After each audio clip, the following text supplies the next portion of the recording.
श्री शिवाय नमस्तुभ्यम। ओम श्री बृहस्पतये नमः। आज बृहस्पतिवार के दिन बृहस्पति देव की बड़ी ही दुर्लभ कथा सुनते हैं। इस कथा को सुनने मात्र से मनुष्य की सभी मनोकामनाएं पूर्ण होती हैं। तो आइए बड़ी ही श्रद्धा भाव से कथा को आरंभ करते हैं। भारतवर्ष में एक बहुत ही प्रतापी राजा थे जो दान धर्म करने वाले थे। वो नित्य गरीबों और ब्राह्मणों की सहायता करते थे, लेकिन उनकी रानी उनके स्वभाव के एकदम विपरीत थी। उसे किसी की भी मदद करना, दान धर्म करना बिल्कुल पसंद नहीं था। वह खुद तो दान करती ही नहीं थी, राजा को भी दान देने से मना करती थी। एक दिन राजा जब शिकार खेलने जंगल में गए तो बृहस्पति देव साधु के वेश में महल पहुंच गए और रानी से भिक्षा मांगने लगे। तब रानी ने परेशान होकर मना कर दिया और कहा कि मैं तो इस दान पुण्य से तंग आ गई हूँ। राजा अपना सारा धन दान में उड़ा रहे हैं। इससे तो अच्छा है ये सारा धन ही नष्ट हो जाए, सारा झंझट ही खत्म हो जाएगा। ना रहेगा बांस और ना बजेगी बांसुरी। ये सब सुनकर साधु बने बृहस्पति देव ने आश्चर्यचकित होकर कहा कि हे रानी, मैं तुम्हारी बातें सुनकर अचंभित हूँ कि धन और पुत्र तो सभी चाहते हैं, परंतु यदि तुम्हारे पास धन अधिक है तो तुम उसको अन्नदान करो और प्यासों के लिए कुएं खुदवाओ। जो निर्धन है, बेचारे अपनी कन्याओं का विवाह नहीं कर सकते, उनके विवाह करवाओ। आदि ऐसे बहुत से कार्य हैं जो तुम कर सकती हो। लेकिन रानी ने झुंझलाते हुए साधु महाराज से कहा कि आप मुझे उपदेश ना दें तो अच्छा होगा। मैं ऐसा धन नहीं चाहती कि उसे जगह जगह बांटना पड़े। ये सब सुनकर साधु ने कहा कि यदि तुम्हारी ऐसी ही इच्छा है तो तथास्तु। तुम ऐसा करना कि बृहस्पतिवार को पीली मिट्टी से घर लीपकर अपना सिर धोकर स्नान करना, भट्टी जलाकर कपड़े धोना। ऐसा करने से तुम्हारा सारा धन नष्ट हो जाएगा और तुम्हारी इच्छा पूरी हो जाएगी। ऐसा कहकर साधु महाराज अंतर्ध्यान हो गए। रानी ने साधु के कहे अनुसार सभी कार्य किए। उसे ये सब कार्य करते हुए केवल 3 बृहस्पतिवार ही हुए थे कि उसका सारा धन संपत्ति सब नष्ट हो गया। यहाँ तक कि भोजन के लिए भी राजा का परिवार तरसने लगा। एक दिन राजा ने परेशान होकर रानी से कहा कि मैं यहाँ कोई छोटा कार्य नहीं कर सकता, क्योंकि यहाँ सभी लोग मुझे जानते हैं। इसलिए मैं दूसरे देश में चला जाता हूँ और वहां जाकर कार्य करता हूँ। ऐसा कहकर राजा परदेश चला गया। पीछे से रानी और दासी अकेली रह गईं। एक बार रानी और दासी को 7 दिन तक भोजन नहीं मिला। तो रानी ने दासी से कहा कि पास के नगर में मेरी बहन रहती है जो बहुत धनवान है। तू जाकर उससे कुछ ले आ, ताकि कुछ दिन तो आराम से कट जाएंगे। ये सुनकर दासी दूसरे नगर रानी की बहन के पास चल दी। जिस दिन वह वहां पहुंची उस दिन बृहस्पतिवार था। रानी की बहन उस वक्त बृहस्पति देव की कथा सुन रही थी। दासी ने रानी की बहन को रानी का संदेश सुनाया, परंतु रानी की बहन कथा सुन रही थी, इसलिए उसने कोई जवाब नहीं दिया। जब दासी को जवाब नहीं मिला तो उसे बहुत गुस्सा आया और उसने वापस आकर रानी को सारी बात बता दी। सुनकर रानी ने अपने भाग्य को कोसा। उधर रानी की बहन ने सोचा कि बहन की दासी आई थी और मैं उससे कुछ नहीं बोल पाई, बहन को बड़ा दुख हुआ होगा। कथा सुनकर और पूजन समाप्त करके जब वह बहन के घर गई और कहने लगी कि मैं बृहस्पति देव की कथा सुन रही थी, जब तक कथा समाप्त नहीं होती है तब तक ना किसी की सुनते हैं और ना बोलते हैं, इसलिए तू मुझे माफ कर दे, मैं इसीलिए नहीं बोली थी। फिर उसने दासी की तरफ देखकर पूछा कि बताओ दासी, तुम घर क्यों आई थी? तब रानी ने कहा कि बहन, तुमसे क्या छिपाऊं। फिर रोने लगी और रोते हुए उसने बताया कि हमारे घर में खाने तक को अनाज नहीं था, इसलिए मैंने दासी को भेजा था। तब रानी की बहन ने कहा कि देखो बहन, भगवान बृहस्पति देव सबकी मनोकामनाएं पूर्ण करते हैं। तुम्हारे घर में शायद अनाज रखा हो। पहले तो रानी को विश्वास नहीं हुआ, परंतु बहन के कहने पर उसने अपनी दासी को अंदर भेजा तो सचमुच अनाज से भरा हुआ एक घड़ा उसे मिला। उसे देखकर दासी को बड़ी हैरानी हुई और दासी रानी से कहने लगी कि हे रानी, जब हमको भोजन नहीं मिलता तो हम व्रत ही तो करते हैं।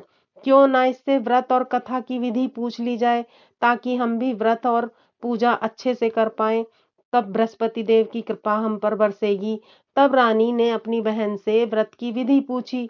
तो बहन ने बताया कि बृहस्पतिवार के व्रत में चने की दाल और मुनक्का से भगवान विष्णु का केले की जड़ में पूजन करें, दीपक जलाएं, व्रत कथा सुने, पीला भोजन करें, पीले वस्त्र धारण करें। इससे बृहस्पति देव बहुत प्रसन्न होते हैं और सबकी मनोकामनाओं को पूर्ण करते हैं। ऐसा कहकर रानी की बहन अपने घर को लौट गई। 7 दिन बाद जब गुरुवार आया तो घुड़साल में जाकर गुड़ और चना लेकर आई और साथ व्रत पूजन किया। अब पीला भोजन कहाँ से लाए? ऐसा सोचकर दोनों बहुत दुखी हो गईं। अब चूंकि दोनों ने व्रत किया था तो बृहस्पति देव उनसे प्रसन्न हो गए। इसलिए वे एक साधारण व्यक्ति का रूप धरकर 2 थालों में पीला भोजन रखकर दासी को दे गए। भोजन पाकर दासी बहुत प्रसन्न हुई। उसने रानी ने और फिर दासी ने भोजन ग्रहण किया। उसके बाद वे हर गुरुवार को बहन द्वारा बताई गई विधि के अनुसार व्रत कथा पूजन करने लगी। बृहस्पति देव की कृपा से उनके पास फिर से धन संपत्ति आ गई। परंतु रानी फिर से पहले की तरह आलस करने लगी। तो दासी ने समझाया और कहा कि जब भगवान बृहस्पति देव की कृपा से धन संपत्ति वापस मिली है तो तुम फिर से आलस करने लगी हो। बहुत मुसीबतों के बाद तो हमें ये धन संपत्ति मिली है, तो हमें दान धर्म करना चाहिए, भूखे मनुष्यों को भोजन कराना चाहिए, उनको शुभ कार्यों में खर्च करना चाहिए, जिससे तुम्हारे कुल का यश बढ़ेगा, स्वर्ग की प्राप्ति होगी और पितृ भी प्रसन्न होंगे। रानी ने दासी की बात मान ली और अपने धन को शुभ कार्यों में खर्च करने लगी, जिससे नगर में चारों तरफ उसका यश फैलने लगा। उधर परदेश में राजा लकड़ियां काटकर अपना जीवन यापन कर रहा था। एक दिन राजा जंगल में एक पेड़ के नीचे आसन जमा कर बैठा हुआ था और अपनी दशा को सोचकर बहुत व्याकुल हो रहा था। बृहस्पतिवार का दिन था। अचानक उसने देखा कि निर्जन वन में एक साधु प्रकट हुए हैं। वह साधु के वेश में स्वयं बृहस्पति देव भगवान थे, जो लकड़हारे के सामने आकर उससे कहने लगे कि तुम इस निर्जन वन में अकेले चिंतामग्न क्यों बैठे हो? तब राजा ने दोनों हाथ जोड़कर कहा, महात्मा जी, आप सब कुछ जानते हो, मैं आपसे क्या कहूँ, और रोने लगा। उसको रोता हुआ देखकर साधु बने बृहस्पति देव ने कहा कि तुम्हारी पत्नी ने बृहस्पतिवार के दिन बृहस्पति देव का निरादर किया है, इसलिए रुष्ट होकर उन्होंने तुम्हारी यह दशा की है। परंतु अब तुम चिंता मत करो और मेरे कहे अनुसार कार्य करो, तुम्हारे सब कष्ट दूर हो जाएंगे। तुम ऐसा करना, बृहस्पतिवार के दिन कथा करना, चने और मुनक्के लाकर उसका प्रसाद बनाना और शुद्ध जल लोटे में भरकर शक्कर मिलाकर अमृत तैयार करना। उसके बाद अपने परिवार व परिवार के लोगों के साथ कथा सुनना, उसमें अमृत व प्रसाद बांटना, फिर स्वयं भी ग्रहण करना। ऐसा करने से भगवान तुम्हारी सभी मनोकामनाएं पूरी करेंगे। साधु के ऐसे वचन सुनकर लकड़हारे रूपी राजा ने कहा कि हे प्रभु, मुझे लकड़ी बेचकर इतना धन नहीं मिलता जिससे मैं भोजन के उपरांत कुछ भी बचा सकूं। साधु ने कहा कि लकड़हारे, तुम बिल्कुल चिंता मत करो, तुम रोजाना की तरह लकड़ियां काटकर शहर में लेकर जाओ, तुम्हें रोज से 2 गुना धन प्राप्त होगा, जिससे तुम भली भांति भोजन कर सकोगे और पूजा का सामान भी खरीद सकोगे। इतना कहकर साधु अंतर्ध्यान हो गए। कुछ दिन बाद जब फिर से गुरुवार का दिन आया तो लकड़हारे ने लकड़ियां काटकर शहर में बेची। उस दिन उसे और दिनों की अपेक्षा अधिक धन मिला, तो उसने पूजा का सारा सामान खरीदा, व्रत कथा आरती सब कुछ अच्छे से की। उस दिन से उसके दुख क्लेश दूर होने लगे। परंतु जब अगला गुरुवार आया तो वह व्रत करना भूल गया। इस कारण बृहस्पति देव नाराज हो गए। उस दिन उस नगर के राजा ने एक विशाल यज्ञ का आयोजन किया हुआ था और शहर में यह घोषणा करा रखी थी कि नगर में कोई भी अपने घर में आग नहीं जलाएगा और न ही भोजन बनाएगा, सब मेरे यहाँ भोजन ग्रहण करेंगे। इस आज्ञा को जो नहीं मानेगा उसे फांसी की सजा दी जाएगी।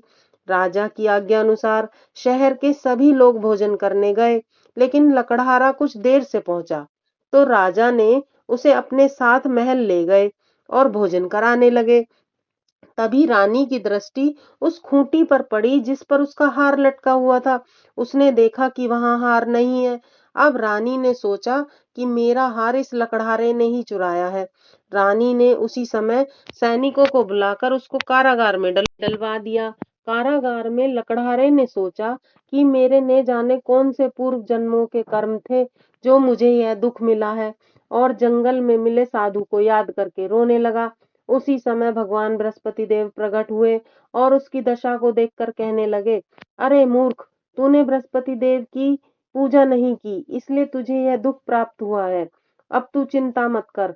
बृहस्पतिवार के दिन कारागार के दरवाजे पर तुझे पैसे पड़े हुए मिलेंगे। उनसे तू प्रसाद और पूजा का सामान मंगवाकर बृहस्पति देव की पूजा करना। तेरे सारे कष्ट दूर हो जाएंगे।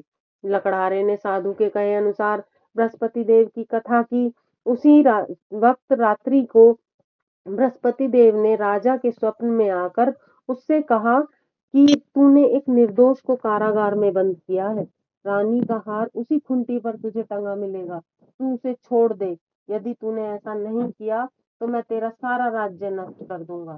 सुबह उठकर राजा ने देखा कि हार तो खूंटी पर ही टंगा हुआ है। तुरंत वह कारागार में गया और लकड़हारे से माफी मांगी और उसको मुक्त करके रत्न आभूषण वस्त्र आदि देकर उसको विदा किया। लकड़हारा अपने राज्य की ओर चल दिया। अब नगर में पहुंचकर राजा ने देखा कि उसका राज्य तो पहले से बहुत ज्यादा वैभवशाली हो गया है। जगह जगह पर कुएं तालाब खुदे हुए हैं, धर्मशालाएं बनी हुई हैं। राजा ने वहां पर किसी से पूछा कि ये सब किसने बनवाए हैं, तो नगर के लोगों ने बताया कि ये सब हमारी रानी ने और उसकी दासी ने बनवाए हैं। ये सब सुनकर राजा को बहुत गुस्सा आया कि जब मैं गया था तब तक सारा धन नष्ट हो गया था, अब ये सब पैसा कहाँ से आया। और महल में जाकर रानी से पूछने लगा कि तुम्हारे पास इतना धन कहाँ से आया। तब रानी ने बताया कि यह सब धन दौलत बृहस्पति देव की कृपा से प्राप्त हुआ है। राजा और रानी ने निश्चय किया कि 7 दिन के बाद लोग बृहस्पति देव की पूजा करते हैं, परंतु मैं दिन में 3 बार कहानी सुनूंगा और रोज व्रत किया करूंगा। अब हर समय राजा के दुपट्टे में चने की दाल बंधी रहती थी। वह रोज व्रत किया करता था। कुछ दिन के बाद राजा ने अपनी बहन से मिलने का निर्णय लिया और अपनी बहन से मिलने चल दिया। मार्ग में उसने देखा कि कुछ लोग मुर्दे को लेकर जा रहे थे। राजा की कथा कहने का समय हो गया था। राजा ने उनसे रोककर कहा कि मेरी बृहस्पति देव की कथा सुन लो। लोग कहने लगे कि हमारा तो आदमी मर गया, इसे अपनी कथा की पड़ी हुई है। परंतु कुछ लोगों ने विरोध किया और कथा सुनने के लिए बैठ गए। कथा समाप्त होने पर उन्होंने देखा कि मुर्दा तो राम राम कहते हुए उठ खड़ा हुआ। सभी बहुत खुश हो गए और राजा को धन्यवाद कहने लगे। राजा आगे बढ़ गया। आगे जाने पर उसने देखा कि एक किसान खेत में हल चला रहा है। अब राजा का कथा सुनने का समय हो गया था। राजा ने उससे कथा सुनने का आग्रह किया तो किसान ने उससे कहा कि जब तक मैं तेरी कथा सुनूंगा तब तक तो मैं 4 हरैया जोत लूंगा और अपनी कथा किसी और को जाकर सुनाना। राजा आगे चल दिया। राजा के आगे जाते ही उसका बैल पछाड़ खाकर गिर गया और किसान के पेट में बहुत तेज दर्द होने लगा। तभी किसान की माँ वहां खाना लेकर आई थी, तो उसने किसान को और बैल को दोनों को देखा। दोनों की हालत खराब थी। उसने उनके बारे में पूछा तो किसान ने सारी बात अपनी माँ को बता दी। अब बुढ़िया सारी बात समझ गई और दौड़ी दौड़ी राजा के पास आई और कहने लगी कि राजा, मैं तेरी कथा सुनूंगी, लेकिन मेरी कथा सुनने के बाद तुझे खेत पर चलकर मेरे बच्चे को ठीक करना होगा। राजा ने उसकी बात मान ली और खेत पर वापस आकर कथा कही। कथा समाप्त होते ही बैल उठ खड़े हुए और किसान के पेट का दर्द भी ठीक हो गया। राजा आगे चल दिए। राजा अपनी बहन के घर पहुंचा तो बहन ने भाई का खूब आदर सत्कार किया। अगले रोज प्रातःकाल उठकर राजा ने देखा कि वहां तो सभी भोजन कर रहे हैं। तो राजा ने अपनी बहन से पूछा कि क्या कोई ऐसा है जिसने भोजन ना किया हो और वो मेरी कथा सुन ले। तो बहन ने जवाब दिया कि भैया, यह देश ऐसा ही है, यहाँ के लोग प्रातःकाल ही भोजन कर लेते हैं। फिर भी मैं आस पड़ोस में जाकर देख आती हूँ कि यदि कोई भूखा है और तुम्हारी कथा सुनने के लिए तैयार हो गया तो उसे ले आऊंगी। परंतु उसकी बहन को कोई भी ऐसा व्यक्ति नहीं मिला। अंत में वह एक कुम्हार के यहाँ गई। उसका पुत्र कई दिन से बीमार था, तो उसके यहाँ 3 रोज से किसी ने भी भोजन नहीं किया था। अब रानी ने कुम्हार से कथा सुनने का आग्रह किया, तो वह तैयार हो गया। राजा ने वहां जाकर कथा कही। अब कथा समाप्त होने पर सभी ने देखा कि कुम्हार का पुत्र ठीक हो गया। अब तो राजा की चारों तरफ प्रसन्नता होने लगी। कुछ दिन बाद राजा ने बहन से कहा कि अब मैं वापस जाऊंगा, तो तू भी मेरे साथ चल। बहन ने अपनी सास से पूछा, तो सास ने कहा कि ठीक है, तू चली जा, पर बेटों को साथ लेकर नहीं जाएगी, क्योंकि तेरे भाई के कोई औलाद नहीं है। अब बहन बहुत दुखी हुई। फिर उसने अपने भाई से कहा कि मैं तो चल लूंगी, पर कोई बालक नहीं जाएगा। तब राजा ने दुखी होते हुए कहा कि जब कोई बालक ही नहीं जाएगा, तो तू ही जाकर क्या करेगी। और बड़े दुखी मन से अपने राज्य में वापस आ गया और आकर रानी से कहने लगा कि हमें कोई औलाद नहीं है, इसलिए हमारा मुख देखने का भी किसी का धर्म नहीं है, और बिना खाए पिए ही दुखी होकर बैठ गया। तब रानी ने कहा कि बृहस्पति देव भगवान ने हमें सब कुछ दिया है, तो क्या वह हमें औलाद नहीं देंगे? अवश्य देंगे। और उसी रात को राजा को स्वप्न में बृहस्पति देव ने दर्शन दिए और कहा कि हे राजा, तुम्हारी सारी चिंताएं खत्म, तेरी रानी गर्भ से है। राजा को यह सुनकर बहुत खुशी हुई। इसी तरह दिन बीतने लगे। 9वें महीने में रानी ने एक सुंदर पुत्र को जन्म दिया। पूरे राज्य में खुशियां ही खुशियां फैल गईं। तब राजा ने रानी को समझाया कि जब मेरी बहन बधाई देने आएगी, तो तू उससे कुछ मत कहना, क्योंकि स्त्री बिना कुछ खाए तो रह सकती है, परंतु बिना कुछ कहे नहीं रह सकती, इसलिए उससे कुछ मत कहना। जब राजा की बहन ने यह खुशखबरी सुनी, तो उसे बहुत खुशी हुई और वह बधाई देने आ गई। तब रानी ने उससे कहा कि घोड़ा चरा कर तो नहीं आई, गधा चरा कर आ गई है। तब राजा की बहन ने कहा कि भाभी, अगर मैं ऐसा नहीं कहती तो तुम्हारे औलाद कैसे होती, क्योंकि भगवान बृहस्पति देव ऐसे ही हैं, जिसके मन में जैसी कामनाएं होती हैं वो सभी को पूर्ण करते हैं। सद्भावना पूर्वक बृहस्पति द्वार का व्रत जो व्यक्ति करता है, कथा पढ़ता है, सुनता है, दूसरों को सुनाता है, बृहस्पति देव उसकी सभी मनोकामनाएं पूरी करते हैं।